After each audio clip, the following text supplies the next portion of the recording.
Arthrofibrosis, revision knee replacement. This video gives information about revision knee replacement for arthrofibrosis following knee replacement. When all the other treatment approaches fail, revision knee replacement is considered. This procedure is also called revision knee arthroplasty. Revision is considered in patients with chronic severe arthrofibrosis. It is also considered in patients who failed to improve with other treatment approaches and in patients who redeveloped arthrofibrosis following other treatments. Revision knee replacement is usually performed 1 year after the knee replacement. Revision could be considered any time after 6 months, and better outcomes are reported if it is done within 2 years.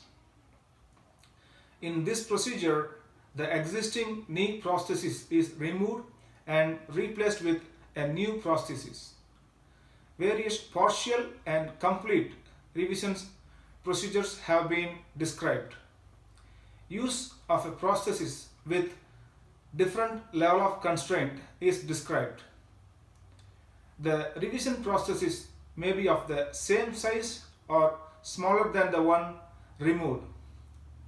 Isolated revision of the polyethylene in between the two metal components does not yield good results for arthrofibrosis.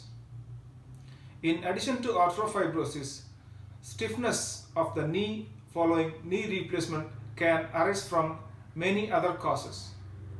Any coexistent cause of stiffness is also addressed appropriately. During revision, shortening or partial resection of the bone that is blocking the motion, removal of scar tissue as well as the newly formed bone, and release or lengthening of the scarred soft tissue can be performed as needed. The extent of scar tissue removal and soft tissue release ranges from limited release to radical release. Few authors have described the use of radiation before or after the revision to prevent recurrence of arthrofibrosis.